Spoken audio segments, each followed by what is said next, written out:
The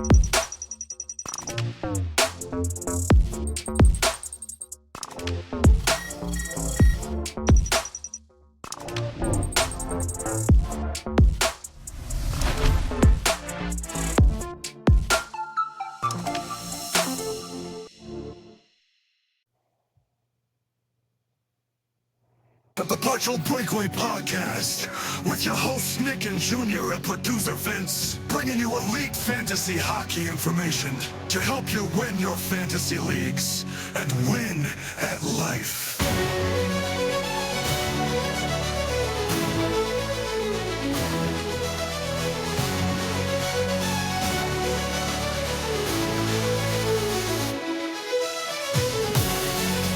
Episode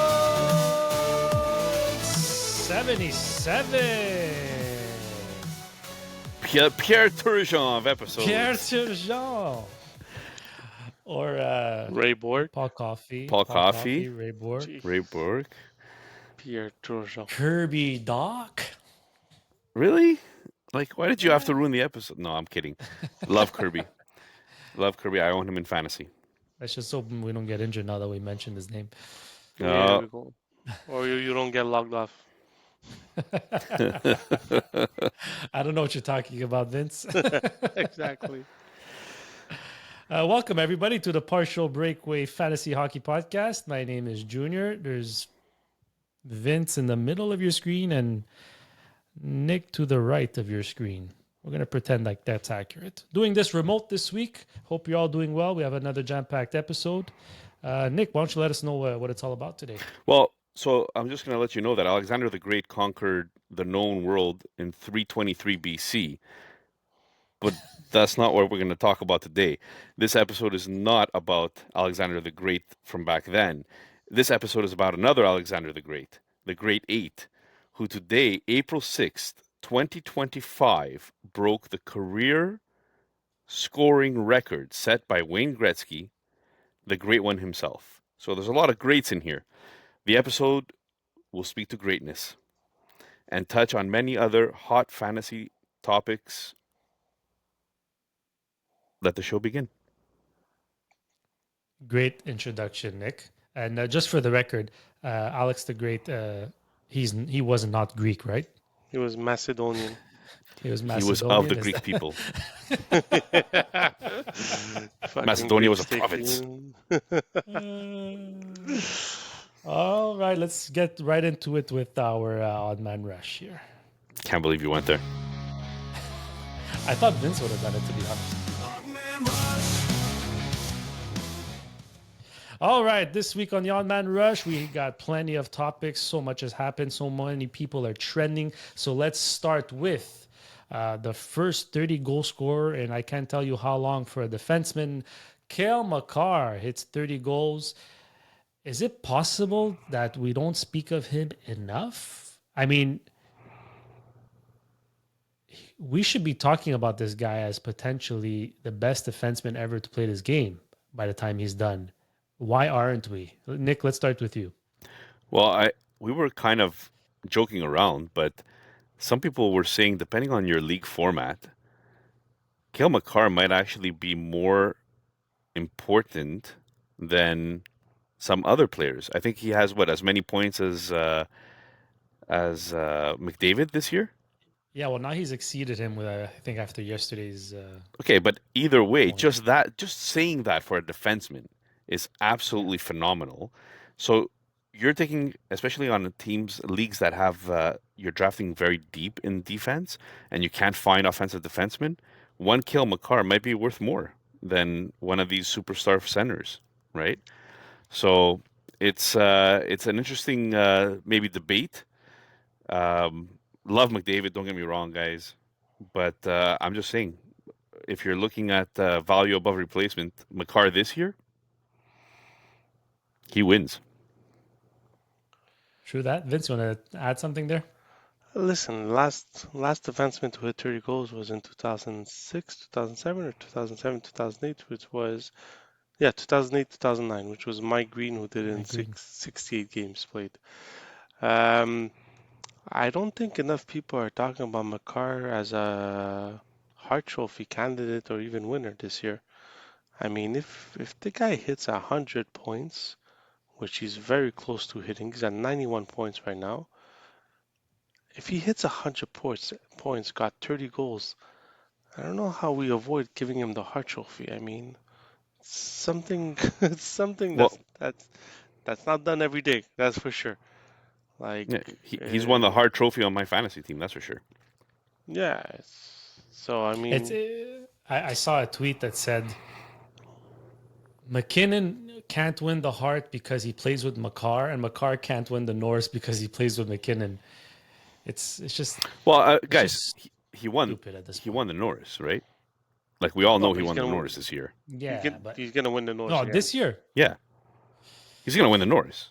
There's nobody else to win the Norris. So there's not even a he competition. he should Yeah, he he will should. win. He will win. Like if you're a gambling man, just put money on Makar to win the Norris. I don't even think you could put money on Makar winning the Norris You'll because lose money.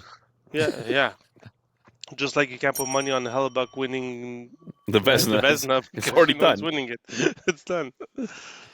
All right, moving on to another guy. I think not a lot of people talk about, but he hit 44 goals this year. It's his third consecutive season hitting 40 plus goals. He is second in goals only to Draisaitl's 52 this year.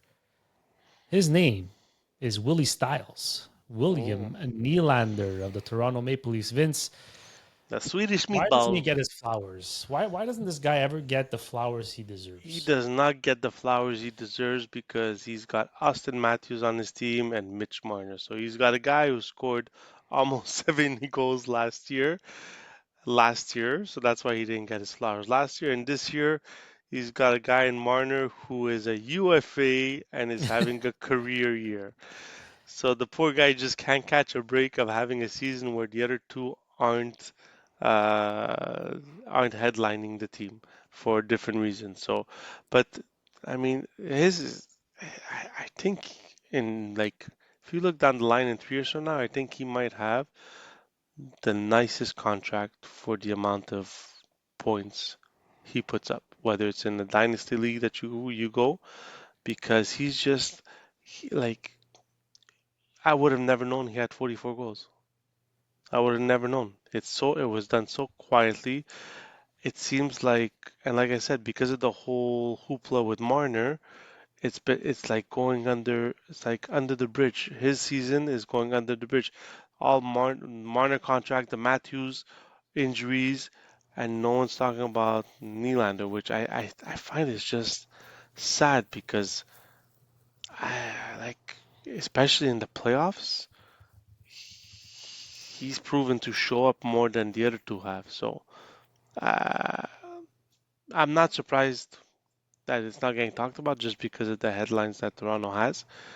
And they like to talk more about controversy than actually people that are doing good for the team. So it'll be listen, this offseason is going to be interesting for Toronto. So we'll see what happens with the Marner. And then there's also the whole Tavares story too. So not knowing if he's going to resign, sign, how much he's going to want. So Tavares is a point per game player. It's another player nobody's talking about. But no, but in Toronto, nobody wants to talk to him about because if you talk about him, every time you talk about him, he adds a he goes million. up. He adds a million to his contract. So nobody wants to talk about Tavares. That's why nobody talks about Tavares this year.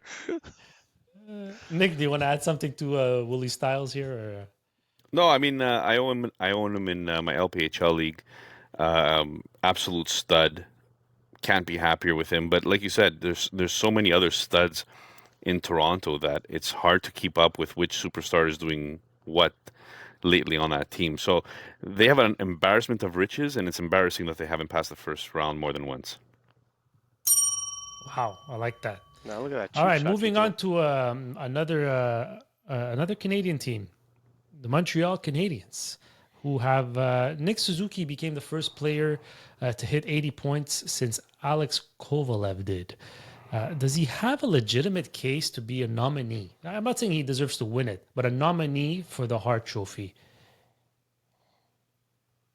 He's been on a ridiculous pace since he told his GM 5 games before the trade deadline that he did not want anyone to go. And then he was given the challenge to say, prove it to me on the ice that I shouldn't make a move. They won 5 games in a row. He's been on an absolute tear since that conversation and has dragged this team along with other people, but primarily him, has dragged this team into what looks like a very probable playoff spot.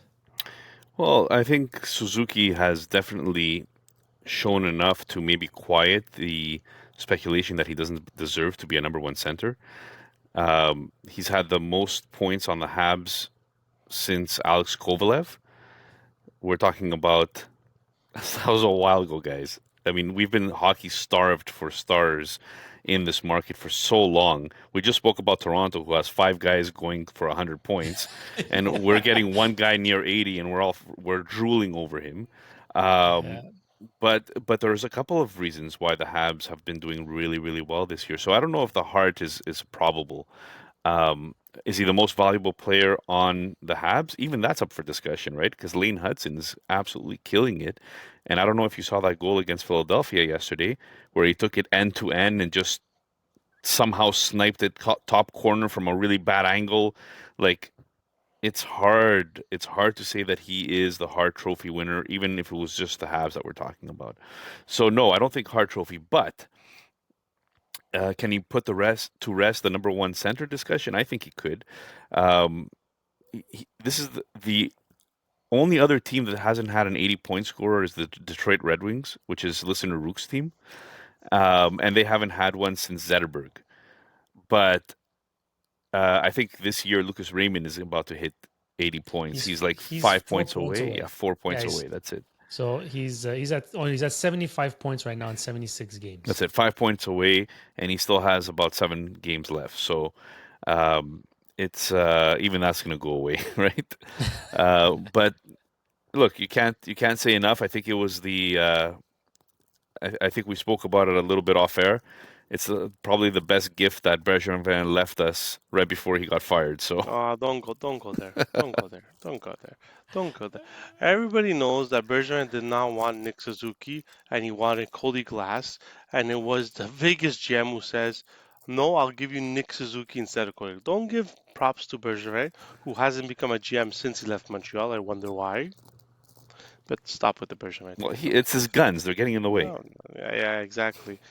Guys, And very quickly, a sub question: does he make Team Canada for the Olympics? Who, Bergevin? yes, Yeah, is he going to be the GM? No, Suzuki. Does he make the team? Hey, listen, yes. I think he should make the team, absolutely. But Hockey Canada, sometimes they get a little bit upset because That's he missed a couple of invitations and he said no to a couple of invitations. So they get upset and they don't invite you. So yeah. And the problem with the Hart Trophy, you can't put him in that conversation. I think you can put down 5 names. So, like, are you putting Suzuki in front of McKinnon, Kucherov, Draisaitl, Hellebuck, Makar? Like, those are 5 names. You're not putting Suzuki anywhere close to those 5 guys. So, I think the Hart Trophy is a bit of a Yeah, bit of a but stretch. You don't, Junior. No matter what, you don't. no, but He could have. it depends how you're looking at it. I'm just saying, like, the conversation is about most valuable to his team. So right there, you put 2 Colorado guys, and we spoke about it earlier on in the Hart But Trophy conversation. yeah, okay, but most valuable to the players. If you take out McKinnon from Colorado and just have McCarr, is Colorado where they are now? They're probably still a playoff team. But are they where they are now? Hellebuck, you take him out of Winnipeg. no, they're not. Are They're they a not even playoff making. team? They're not even making the playoffs. Like Kucherov, you take him out of Tampa Bay. Like it's nice Suzuki. Yeah, he hit 80 points. Junior, these guys are hitting 115 points, 112 points. McCarr is a defenseman. I think has more goals than Suzuki. Hellebuck is having a better season that he had last year that we all thought he could not Repeat. repeat. So it's you can't put Suzuki. I don't think Suzuki will ever be in a hard conversation ever. I think he'll be in a Selke conversation at some point in his career. I think he's a poor man's Sebastian Aho. He'll be hopefully a point per game player. And if he has one day that winger that could pop in 50 goals, then you'll hit the 90 points. Okay, so from one Team Canada snub at the Four Nations to another. Robert Thomas has 19 points. So 19 points in only in his last 8 games. That's averaging over 2 points a game. He's dragging his team into a playoff spot. They just won 11 or 12 in a row. It's going to be hard to ignore him too for Team Canada come the Olympic time. There's going to be some important decisions. So does he make Team Canada? Nick? Vince? Vince? Throwing me under the bus there, eh? Yeah. It's a good question. No, but well, because it's very similar to it's not Suzuki. I find they're very similar players. the problem is if you go with, because with Team Canada you can't just go with people who are offensive. You also need role players on the team, right? So like projected roster for Team Canada for the Winter Olympics that I have here. You have Braden Point, McDavid, Marner, Reinhardt, McKinnon, Crosby, Hago, Sorelli, Jarvis, Bedard, Shifley, Stone, Brad Marchand, and Robert Thomas is on that list. Okay? To me, Stone and Marchand I don't think will be on that team next year. I think Suzuki can easily take one of those spots, but he's on the list. He's on the projected list right now. So I mean, he's doing something that is. I mean, this feels like St. Louis when they won the cup. They were in last place before the Christmas holidays, and then they just got hot. The only difference is that year they were actually people actually picked them to be in the Stanley Cup Finals because they had that good of a team. I don't think that team this year is that good, but what they're doing with the changing of a coach and all that, I think it's wonderful. And like we're saying, Team Canada, we still have another year before Team Canada makes its roster, right? So it all depends what's happening next year. I have two things I want to talk about. Two things. Yeah, number one, why did Boston fire Jim Montgomery? Because they wanted to finish last. Because he's looking great in St. Louis. He is coaching up a storm in St. Louis. And number two, the real question here should have been, did Nick do the right move by trading Hintz for Robert Thomas? That should have been the right question here. Because And did you make the right move? I'm going to ask you guys, because Hintz has 1 point in the last 4 games. What did you say Robert Thomas has? 19 in his last 8. I don't know. It didn't look this good. It didn't look this good when you first made the hints. 2 weeks ago. You're right. I think No, Hintz listen. made I think career-wise, we're talking about two very similar players, right? And I said it when I made the trade that, like Hintz has a very good team, and he's surrounded by Rantanens. He's surrounded by great players all over the ice. Robertsons, like these guys are. He's going to be surrounded by greatness. Robert Thomas doesn't have the same names surrounding him, but he's doing great right now, which he hit a very good hot streak, which is great for me this year. In the long term, though, I think they're very even, and I think the trade was very even, and we all said it when I actually made the trade. All right, moving on to another center who is also Canadian, not quite going to make the Olympic team, but perhaps one day. Had a bit of a resurgence in the last 2 months. 22 points in his last 21 games played. That is Mason McTavish of the Anaheim Ducks. And his counterpart, Trevor Zegras, has 12 points in his last 17 games played. Are we believing this resurgence? And between the two, who would you rather draft in redraft leagues? McTavish or Zegras? These are very hard questions, right? Like, McTavish is 22 years old. He's super young. We don't even know what he's going to turn into. I still think of him a little bit too much of a defensive player. Will he have fantasy relevance? Yes. Will it be top of the lineup fantasy relevance? No. So to me, and I could be wrong, right? I mean, we were wrong on the Lane Hudson thing when we first spoke. So you were wrong. Yeah, whatever. We'll talk about it next episode. But I know, in fantasy football, you have garbage time points. This is garbage time points for Anaheim. They're out of the playoffs. They have nothing to play for. They're just playing loose, barely a system, whatever, and they're putting up some points here and there. They get shellacked almost every game, also. So I just don't see it as this meaning anything for the fantasy relevance. Although I was interested in seeing Zegras perform a little bit better because I was really losing hope on Zegras the last few bits. So it's nice to see him produce again. And I'm sure listener Bamia is going to be very excited about that too because I think he just traded for him in the league. So hopefully you bought low. This might be your last chance to buy low on Zegras. We'll see. Vince? Yeah. It's like Nick says. It's easier to play when you have when there's no light at the end of the tunnel, right? When there's no playoffs, no nothing. You got eliminated, I think, 6 months ago. So you're just playing loose, and no, but you just play like Nick says. Yeah, McTavish They're not even mathematically eliminated like yet. McTavish gets 21 and 22 points in 21 games and whatever points you said, but I mean, how many goals have Anaheim gotten scored on for him to get that? So it's also teams that come in are coming in either with a backup goalie, and there's no pressure in Anaheim right now, so he's putting up the points. The one guy that I like Nick says, I'm not convinced McTavish will be that point getter that everybody thinks that he's gonna be. Leo Carlson, on the other hand, I feel he's gonna be their go-to guy. So, but and for Trevor Zegras, I just same thing. He plays well when there's no pressure, but when there's a system that he needs to follow, it seems like he kind of breaks down and gets blackouts.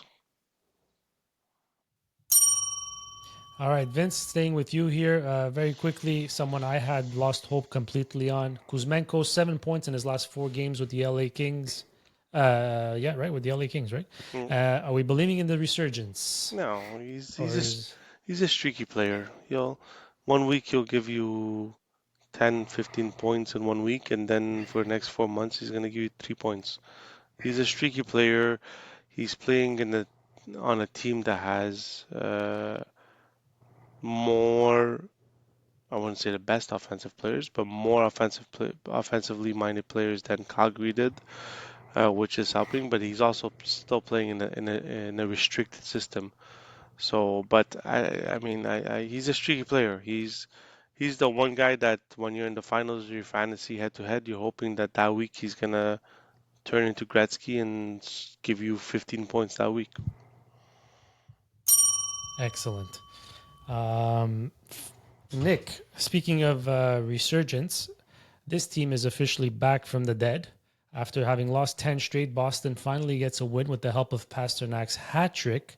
Are we still worried about Pasternak producing on a bad team? I think that you'd be fooling yourself if you don't think that you're a little bit concerned. And what I mean by a little bit concerned, on a scale from 1 to 10, I'm a 4 concerned. And it's not that I don't think Pasternak has the ability to put points on by himself. I mean, he's proven it that he could put points up by himself. He could drive the play himself. He could be the creator himself and all of that. It's very difficult to do that when nobody else on your team has the ability to do that. So he's going to be the go-to guy all the time over an 82 game schedule, which is what fantasy is based on. I don't know if he's going to be able to hit those gaudy point totals that he used to get. Now that there's no Bergeron, there's no Marchand, who's getting older anyways, but there's no Krejci. There's no one there. There's nobody there. Middlestat does not look like a second or first line player. Pavel Zacha, although you gotta love his defensive acumen, does not look like a top line player, right? You put Suzuki on that team, Pasta is hitting 100, but like we're looking at this and saying, he has nobody to play with, and that should concern you as a fantasy manager. Very nice. All right, let's move on to finally just the last one here, and I'll pair them together. 2 players who signed their entry-level contracts. Ryan Leonard signs his entry-level contract with the Washington Capitals, scores his first goal Empty netter, but a nice individual effort nonetheless. In the same game that Ovechkin ties Gretzky's record, got an acknowledgement from Gretzky in the dressing room too, which was neat. And Jacob Fowler signs an OTC to join the Laval Rocket of the AHL for this year. And his ELC also signed, but only starts as of 2025-2026, which is next season. What do we think of both these guys? And I know they play different positions, but who has the more long-term fantasy value here, Jacob Fowler or Ryan Leonard? Vince? Oof, that's a question for the next 10 years. Listen, Ryan Leonard has come into Washington and gotten the top 6 minutes. He's proven he belongs. He's been throwing his body around. Gretzky threw him a jab on the empty net goal on how hard it was to score it and not go around the net and come back and wait till Ovi got on the ice. But no, I think for Leonard, it's just right now it's still too early to even know what kind of player he's going to be. We know he's a physical specimen. He likes to hit, he likes to forecheck, but I mean, I'm not going to be here and tell you that he's going to be a point per game player or he's going to be a 60-point player because you don't know. They're just coming into the NHL.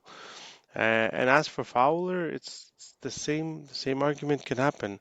The only thing I can, as a Habs fan, can say is I plead that they take their time and they make him develop in the AHL.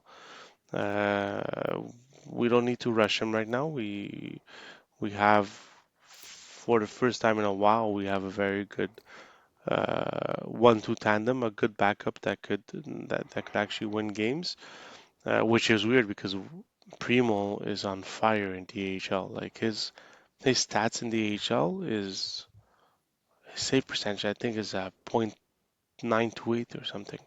That's crazy. So listen, we're as Montreal Canadiens go on, they're in a very good situation when it comes to goalies. I wouldn't rush Fowler into the NHL. Make him take his time, develop. He's got cracks in his games that he can fix, and I think he should fix them in the AHL. Just to your point, Primo has a 2.0 goals against average and a 924 save percentage. Yeah, would you ever have imagined that the way he was playing with the Montreal Canadiens? Yeah, no. You know, Well, we all trade bait. thought he was gonna end up in the ECHL. So Well, a big thing about Primo is that I feel like and I know the question's not about Primo, but I think he's a goalie that the more he plays, the better he is. yeah, Sitting on the bench and playing once every 5 games, it wasn't for him, and I think yeah. that he needs that volume, and if he needs that volume for now, at least the AHL is available. As far as I was going to say Fowler is concerned, I'll give you another name, guys. Devon Levi, right? Mm. From Buffalo. You don't want to rush these goalies. You don't want to crack their confidence. There's time still.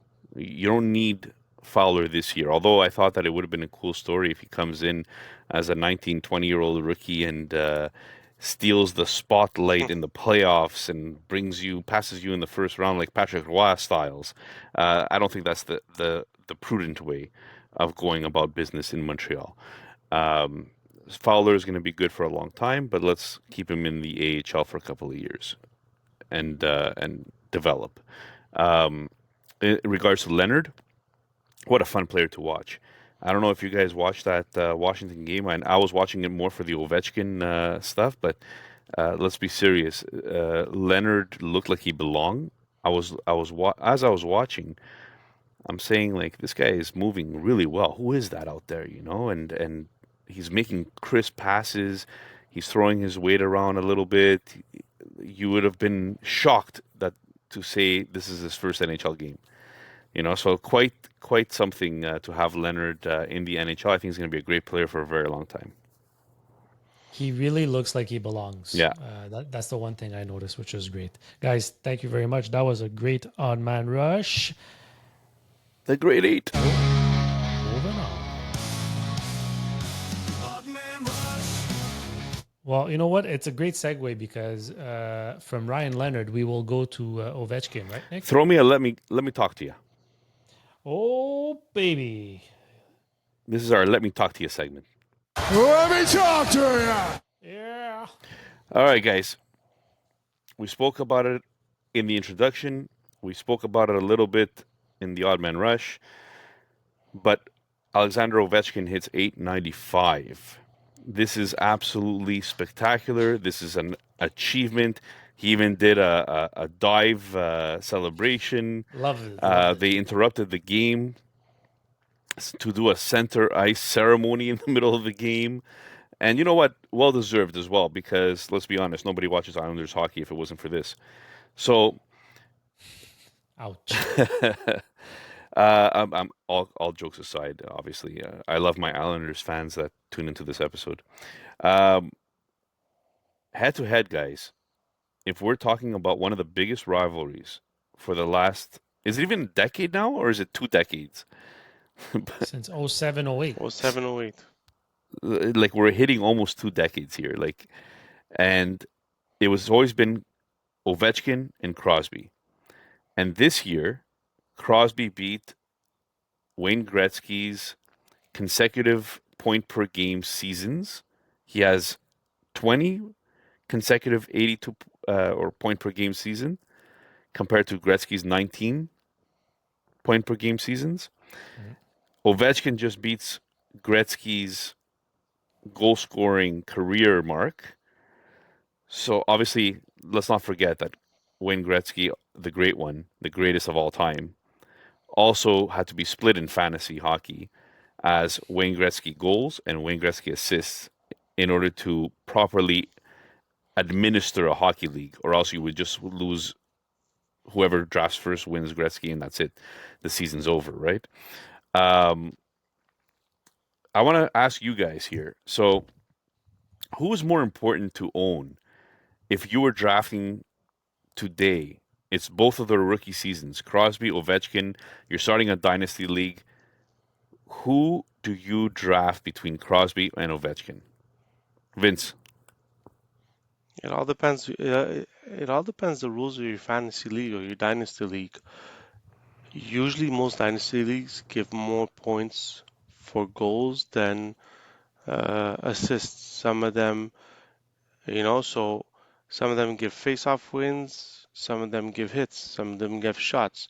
So if you're in a fantasy league where goals, shots, and hits are there, you're taking Ovechkin hands down because he's going to beat Crosby in all three of those stats.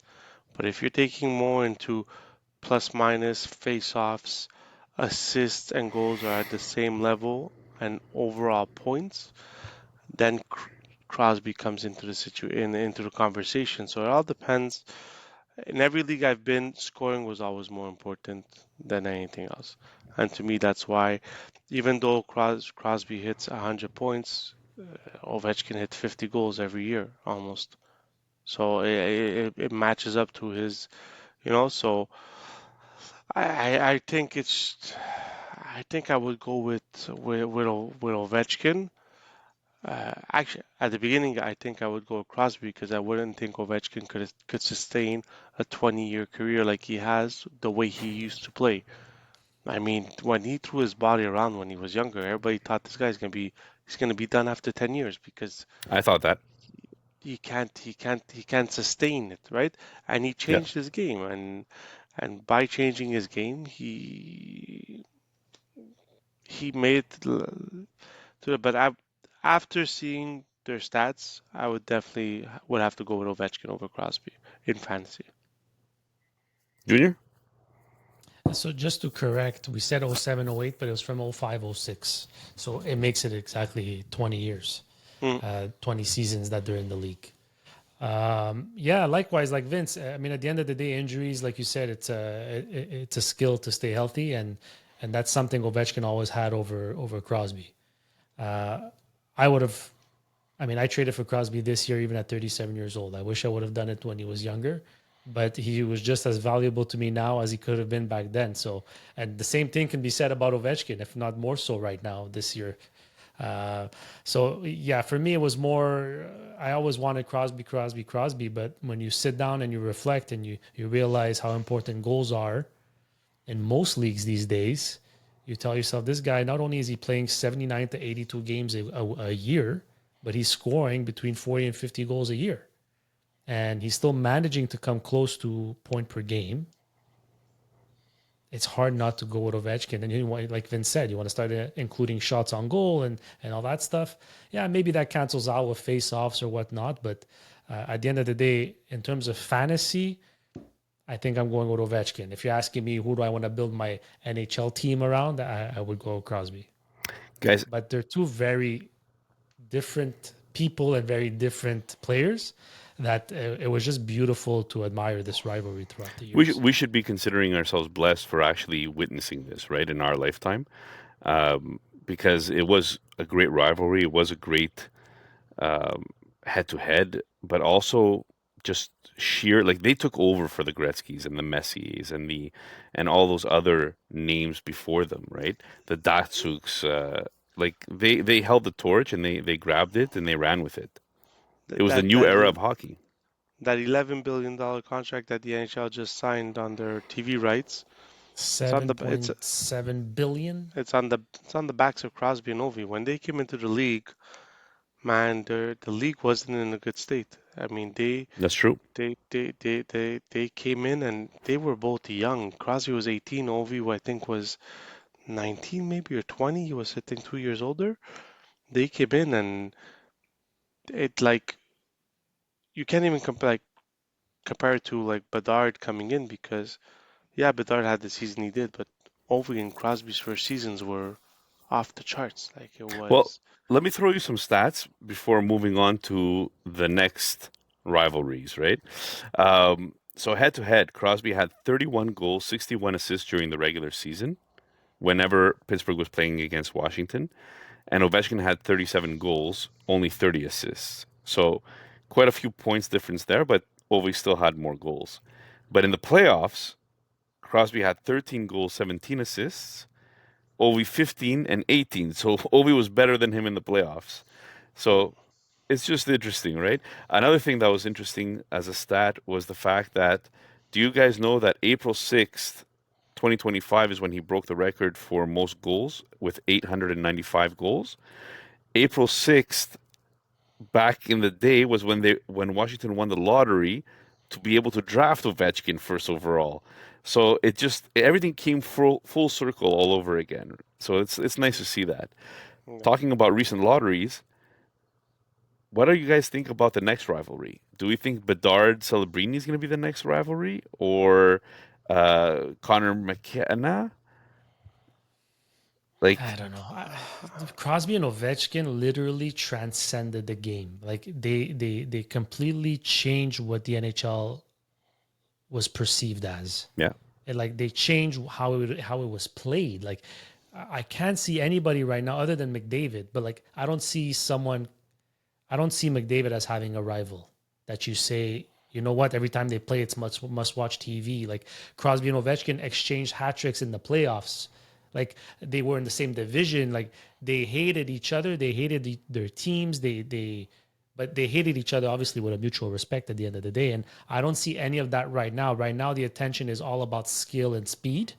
And that's why McDavid is so like far and above anybody well, else. would you say McKinnon is his rival because McKinnon is basically what you just said, speed and Oh, skill, sorry.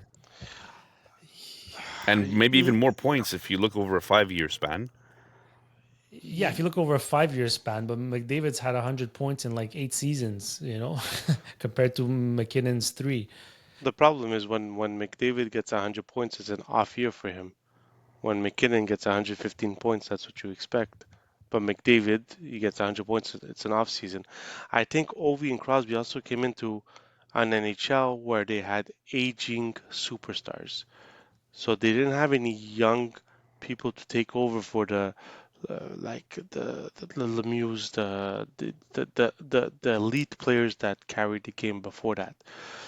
The problem now is that McDavid is still 27 years old, and there's like whether we like it or not, there's no one that's getting drafted that's even being mentioned in the McDavid hemisphere. So I feel the Crosby OV situation, we're only gonna see it once McDavid is like pushed aside and like is done. Because I'm telling you now, within now to when McDavid retires, there's going to be a 150 point season, 160 point season from McDavid at some point that no one's going to touch him. So it's just He's had 153 already. yeah, he's going to have another one. He's going to have McKinnon has had 140. yeah, he's gonna. But that's it. So I don't think. And like Junior said, the whole thing with Crosby and Ovechkin, they were in the same division. They were playing each other head to head. They were usually meeting each other in the playoffs all the time. So it just gave they were two polar opposites, right? Crosby, Mr. Serious, Mr. Captain, Mr.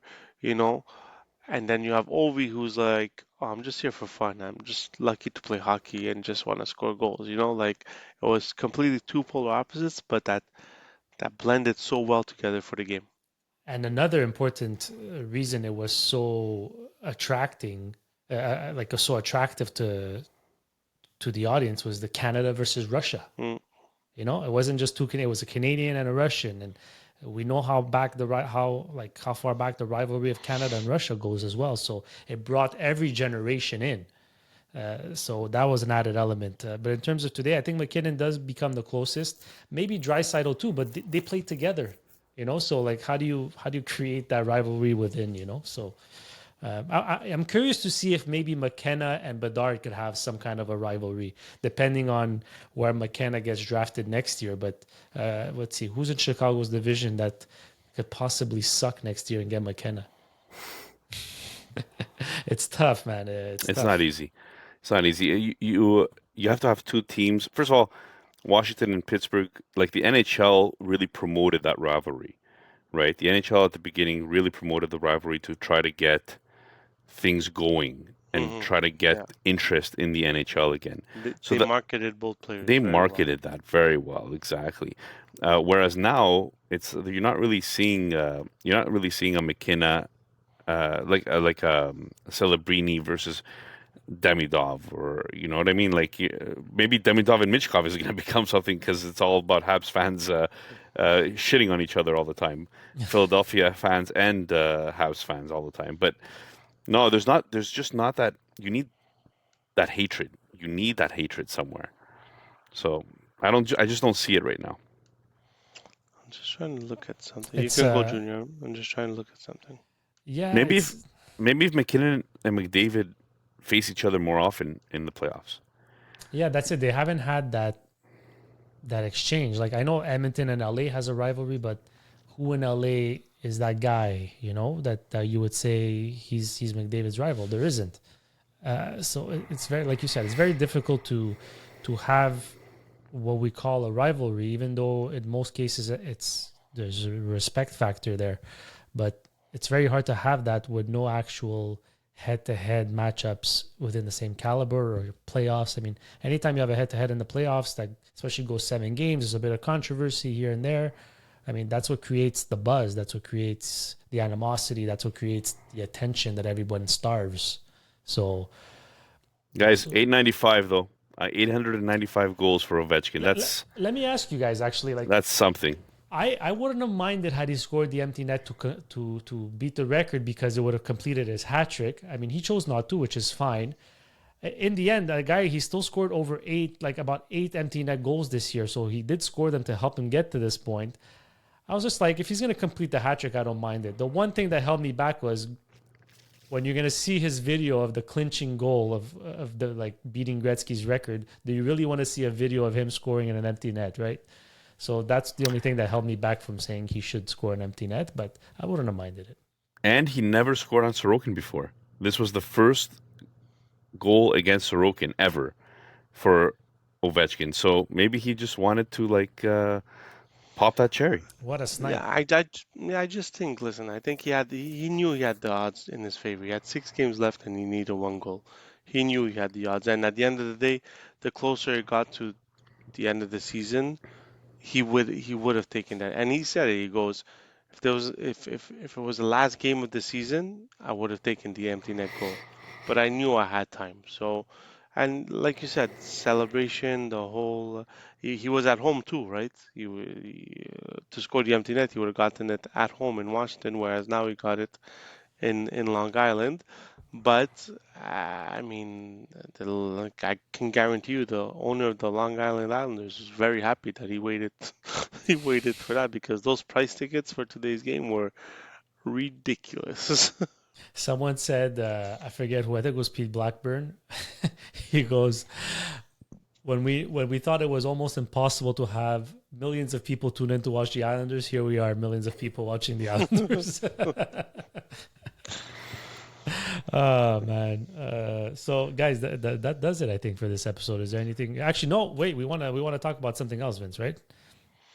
If we want to talk about something else, sure, if you want to. Let me check. Well, we Let's also just- have an interview with a guest. That is correct. So basically, we're That's it for this still- episode. Yeah, that's it. Well, nothing left. Just nothing left. So we're basically we're still taking people in for the Battle Royale playoff year 2. All contestants are welcomed. We do have limited space in the pool, but if you guys are interested, like you said, give us a shout out either on YouTube, direct message on Instagram, Twitter, TikTok, on all the social medias you see us. Send us an email if you're interested, and we're gonna be setting that up relatively soon because I mean the playoffs will be starting in about 2 weeks if I'm not mistaken. So yeah, stay tuned for the Battle Royale playoff pool. If you're interested, like I said, it's free, and winner gets some really cool merch from Partial Breakaway Podcast and Sportira. Nick, do you want to just say what the rules are very quickly? Yeah, so we redraft. It's a draft for the first round. Once the first round finishes, we eliminate half the teams. The other half will draft in order as to where they finished in the standings. And then round 2 finishes, we cut another half of the teams, redraft again. So there's 3 drafts going on during the playoffs.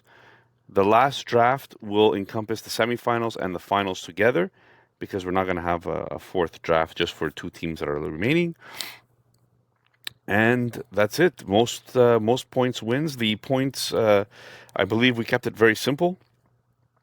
2 goals, 2 points for a goal, 1 point for an assist, if I remember correctly. Yeah, there was 0.1 per shot on net, shot on goal. And 0.1 per shot on goal. 0.5 for a power play point. No, special teams point. Any Special point. teams point. You're right. Yeah. Any point on special teams. No goalies. No goalies. No goalies. Yes. Anything else you want to add to the Battle Royale playoff pool? There, Vince? Or Also, we'll be sharing the Discord with all of the people that are joining. So at least there's one central place where we could all get together during draft day if you want, if you need help with the draft or you need something to go on to.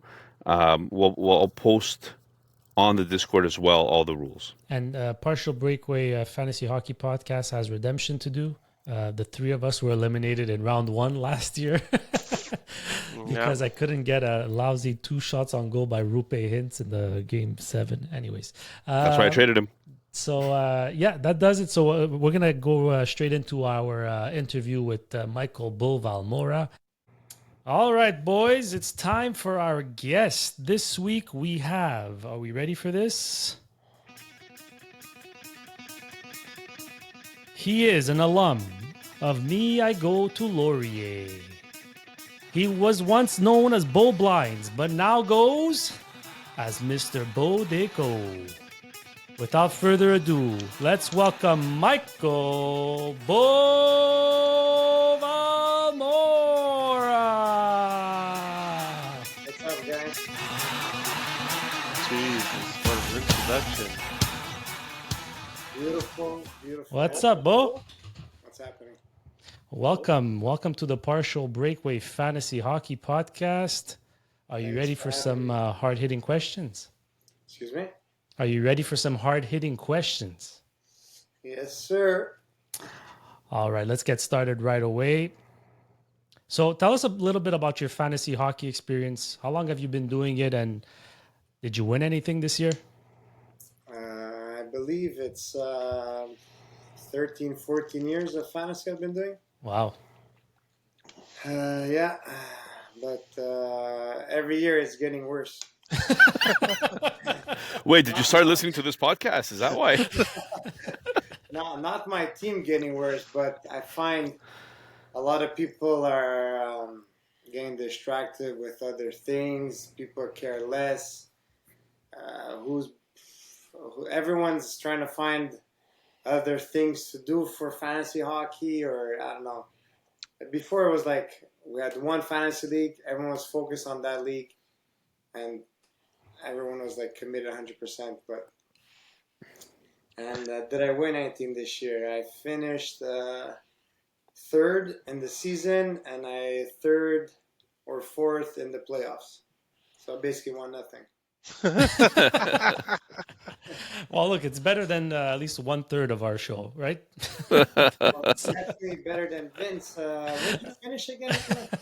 Well, this year I finished last place in our fantasy, last place in the dynasty, last place in the other dynasty, and yeah, but in two of them I'm rebuilding. So yeah, it was one of those years where I was one of the ones that wasn't so committed in the Okay, leagues. but hold on a second. Hold on. Rebuilding. When it says rebuilding, forgot to mention how many draft picks did you have early on in the draft this year? For this year's draft in our league, Yeah. I think my first draft pick was in the fourth round. So then, wrong person. Then I take that back. This I year, think it was John. John had no, like John had like 3 first round picks. three first round picks, and he finished second last and third Yeah, last. Brutal season. he was distracted, John. Poor guy. It's not his fault. Yeah. All right. Well, I have a question for you. So you mentioned that people start getting distracted, right? And I kind of understand where you're coming from because I started off with one league, and then it became two, and then three, and now I'm at nine.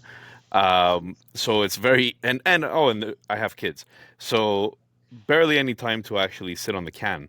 Yeah.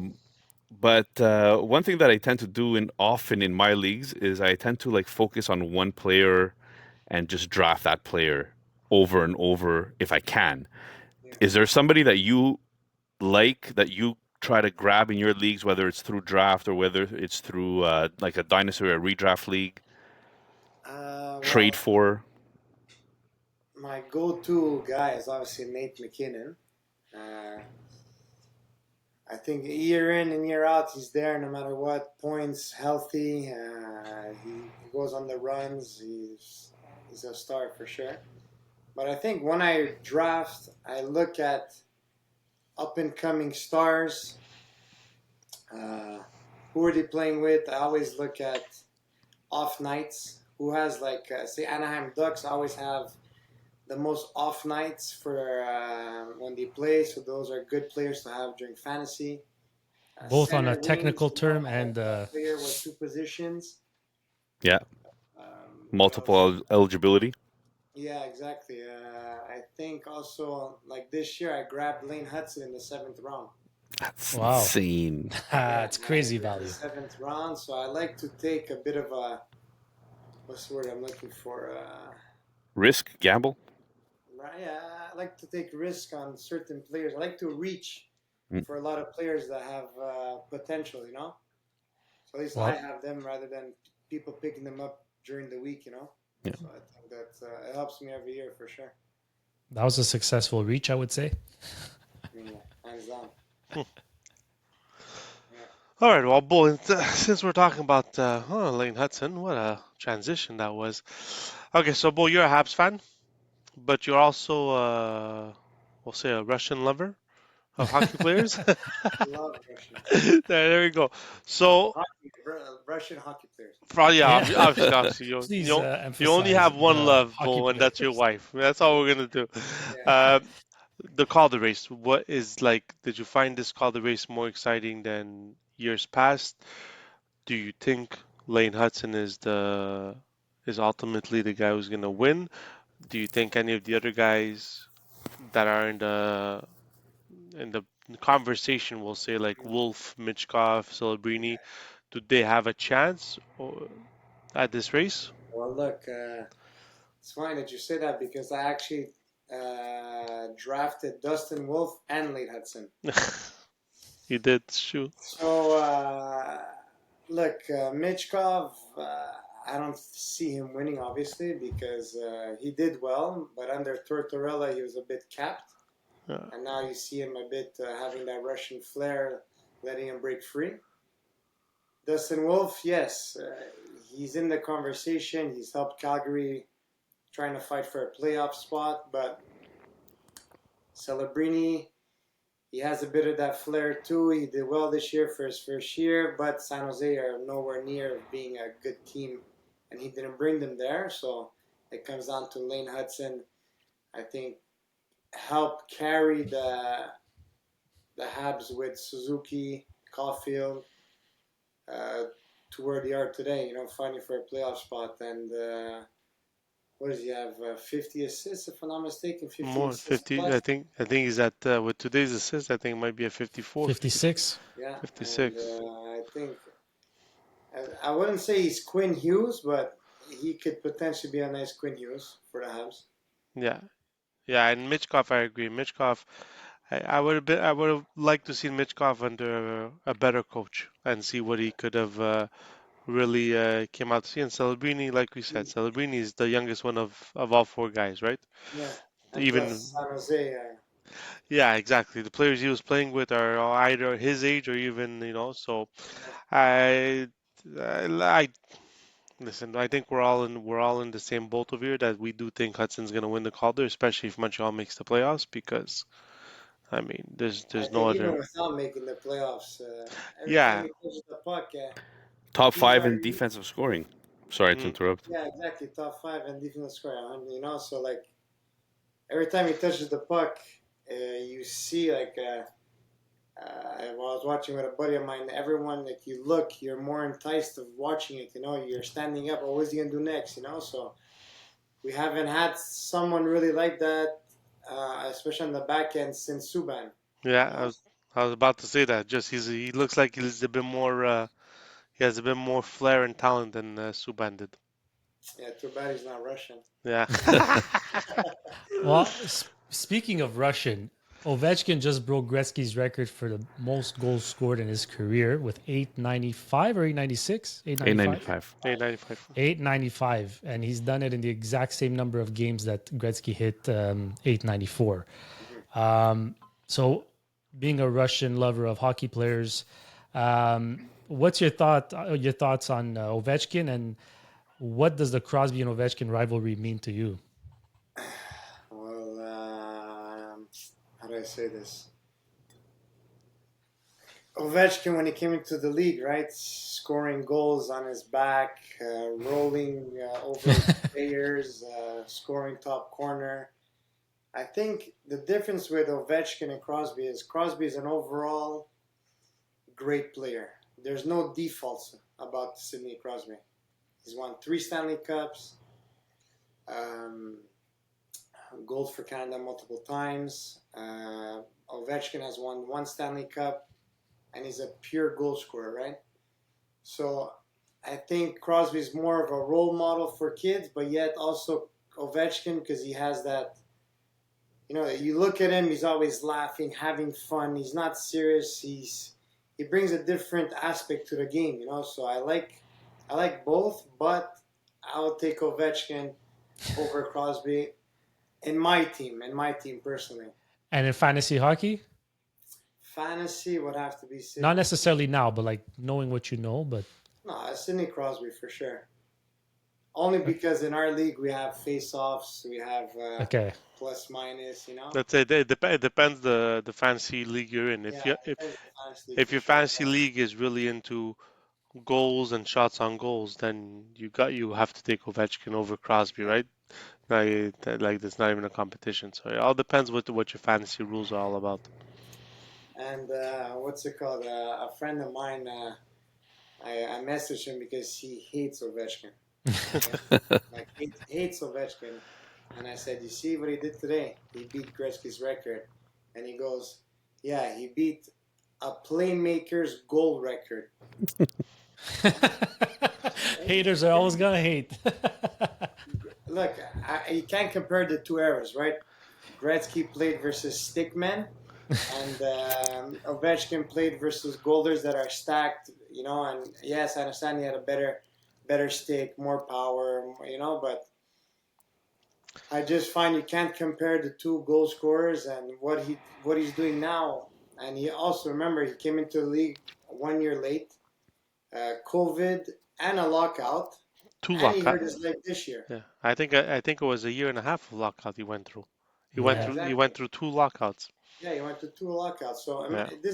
this record could have been broken, if not last season or 2 or 3 seasons before that. Yeah. And he could have had an extra. Do the calculation, maybe 180, 200 Oh, goals. he would have hit 1,000 goals for sure. Yeah. Yeah, it's impressive. So it depends your point of view on how is he the greatest goal scorer, and people are gonna say no, exactly. Look, you give him the puck. Well, We lost Junior Junior. disappeared. Did you hear him saying "fuck"? And he got cut off. But it's okay. We're still recording. We're good. We don't need There, Junior here. he's back. Junior's a plus. No, But what was the question? Like, what was the specific question that you asked me? what the rivalry meant to you between the two? What the hell meant to me? Okay. Well, I just want to see. listen, just to move on, you are a Habs fan, from what you mentioned before. Yeah. So, why? What made you fall in love with the Habs? What players? Was it family? I played hockey my whole life, and while I was playing hockey, I never watched one game of hockey until I got hurt while I was playing hockey, and then buddies of mine, social gatherings. What would we do? We'd either watch Entourage or Habs. So then just chilling with them, watching the Canadians. I said, okay, let's start watching now. Since I don't know, I got more, how to say, more obviously for the love of the game while I stopped playing than while I was playing in the game. And then then the Habs went on that crazy playoff run with Halak. Yeah. And then I just fell in love with the whole Montreal thing. The city again. The team, the players, except for Andrei Kostitsyn, biggest bust that we've had. He's not Russian though. Belarusian. Exactly. So you're good. Exactly. Yeah. So I think starting from then, I really got hooked on them. But it's been a rough path because I had aunts and uncles that were Boston Bruins fans, and Oh every boy. time getting together, just going at each other's throat, it wasn't fun. Well, the next 10 years will be for you then. I think for the next 10 years, Bull, you're ahead of the game, ahead of them. They No, won't be talking to you about hockey, that's for sure. Yeah, I know. But I actually feel bad because I started liking the Bruins. Mm. I know I shouldn't say this because I'm a Habs fan, but how can you not like Pasternak and what they were doing? With Marchand, Bergeron, and after Yeah. Bergeron retires, trade Marchand, and now the team doesn't look as close as they did a couple of years ago. Exactly. Look, it was a rivalry, but it's a respectful one too, right? Like For sure. you got to respect Boston for what they were able to do for so long. Hey, Boston hasn't drafted. I think there was a stat they haven't drafted in the top 15 since 2007. Wow. So Dougie Hamilton. Dougie Hamilton was their top. Dougie Hamilton was their last draft pick in the top 10, I think, or something. Yeah. That's their last first rounder, I think. Yeah. What about Charlie McAvoy? No, Charlie McAvoy was. No, they got him in a trade. No, could it be? They got him in a trade. Charlie McAvoy. So I Boston think. Bruins have a top 10 pick for the first time since 2011. They Top picked 10, that's Dougie what it is. Hamilton, 9th overall. That's crazy. Yeah. Yeah. It was. I think McAvoy was later on. McAvoy was the 14th overall in 2016. Nice. Yeah. It's not like our other rivalry with the Toronto Maple Leafs. Yeah. There's no respect there. There's no No. respect there. That's for sure. No, exactly. So, what do you think of the Habs' chances? If listen, the Habs' chance, I think the play for them making the playoffs, their chances, their percentage went up because of their late hot run right now. But what do you think is their chances in the playoffs? Like, do you think they can make a run? Do you think this playoff is just good for the young guys to get their feet wet about what it is to be in the playoffs as a Hab player? Look, if they end up making the playoffs, we'll obviously be very happy. But I don't see ourselves getting out of the first round. Hmm. But if we do make it out of the first round, I see us in the conference finals. Wow. Not Wow. more than that. Because number one, we have some veterans on the team, some players that already had the playoff experience, and we have the young blood. The rate that we're going at, the mix and the whole team chemistry right now, it's looking great. It could be positive going into the playoffs. It really depends on our goaltending, I would say. Yeah, that's how If I was. Stan Montembeau stays hot, then we're gonna be good. Yeah. That I think that's our biggest default at the moment is goaltending. That's what I personally think. I don't think Sam Montembeau is really there yet, and maybe Lane Hudson and Cole Caulfield, the American boys, can lead us to something. Well, what's nice Yeah, is the young guys also have experience, right? The cup run during COVID, the Suzuki's, the Caulfields, they've been there, right? So it'll be fun. It'll be interesting. listen, any team that wins the Stanley Cup in the playoffs, they either have a goalie or a hot goalie in the playoffs. So Yeah, at the end of the day, Montembeau has to prove that he could be and sustain it for 16 games, right? For 16 wins. So will yeah. be. But I think just them making the playoffs, especially with the young guys, the Slavkovskis, just to get the atmosphere of what, because even Suzuki Caulfield, when they were in the playoffs, they never got that, Yeah, the with the fans. the fans, they never got that, the atmosphere that Montreal brings. So, I think it would be good also for Patrick Laine. hmm, Like playing in the playoffs with the Habs fan, like you said, behind them. I think it's if they make it to the Habs to the playoff this year, I think it could bring maybe some players in the off season as well. The rate that they're going at, maybe they're gonna speak to certain players throughout the Mitch NHL. Marner. Excuse me? Mitch Marner. Oh God. He's been on the Mitch Marner bandwagon. oh my God, since the beginning of the year. Oh boy, Mm, that's when he started wearing the stupid glasses. Who wouldn't want Mitch Marner on our team, right? mhm. Yeah, well, you listen. The Habs, if they do anything next year, they need to go get a solidified number two centerman, Yeah, that's true. and hopefully they But can do it. we need a solidified number one centerman. Oof. Ooh, I don't Ooh. know. That's been a hot topic.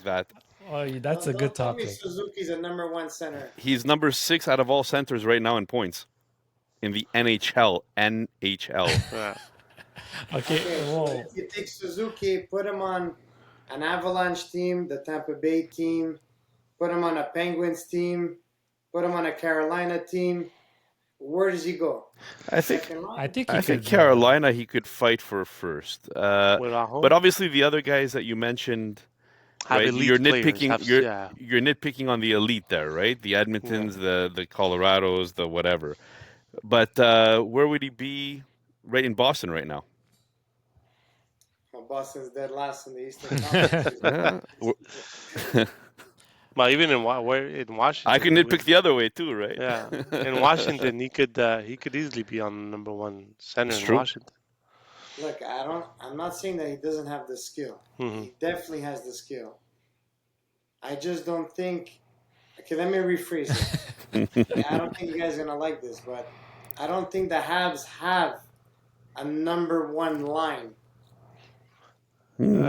Wingers, center. If they had, that's why you said if you take Suzuki and put him on the Capitals or Boston with Pasternak, he's going to hit 100 points. Yeah. But if you take a centerman, who's the top centerman of the Bruins? Lindholm. Zaka, Zach or Yeah. Lindholm, yeah. Put him on the Habs team. Is Caulfield going to get 40 goals? No. You know, so like, It's you tough, gotta man. compare apples with apples, right? If Suzuki has the proper wingers, if they have the good defensemen as all those the top lines have. But also, Maybe- all the guys you named, to be fair, also hit their prime or are in their prime, where Suzuki is just about to enter his. So if he becomes, let's say, an 82-point player to 90-point player, does he count? Yeah. Does it count as a number one center for you? If he reaches 90 and his winger reaches 95 or 100 or Caulfield gets 50 goals, then yeah. Okay. It's a good Okay. explanation. That's a good way Good way to end it. to end it. Yeah. Bo, thanks for coming on. Just before we let go here, tell us a little bit. I introduced you as Bo Blinds and Mr. BoDeco, but tell us what exactly is BoDeco and how can people reach out if they need something. Well, we have an Instagram account, BoDeco Inc., and basically we sell blinds and curtains, but we're focusing really on installing blinds and curtains for big developments for different vendors, because we're Franco and I, my partner Franco Falbo, we're a small team compared to the big stores out there. So to sell always to privates, we're not gonna necessarily make it yet in the financial world. So Baby steps. baby steps, exactly. So now we're started basically installing for projects like Holiday Inn, some condo projects, just to fill up our weeks, and then hopefully we sell the blinds and curtains to those projects and install them and try to go forward that way. So if anybody needs blinds or curtains, you know who to call, or message us on Instagram, BoDeco Inc. Zebra blinds, roller shades, curtains, you name it, motorized. Right, Junior? I don't have motorized. I speak of experience. I could tell you guys that the quality and the service is impeccable. So you need a review, come ask me. I'll gladly let you know how good they are. Yeah. So what was it? On Instagram was at bo.deco. BoDeco Inc. BoDeco Inc. on Instagram. Bo, thanks a lot for coming on. This was a pleasure. I'm sure your take on Suzuki will get a lot of attention. So we'll be sure to put it out there. Thanks again. Good luck with BoDeco, and say hi to Franco for us.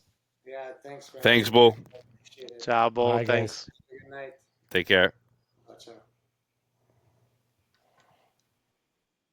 And that'll do it, guys. So All right, guys. have a good week, everybody. Thank you, everybody. Have a good week. Peace out.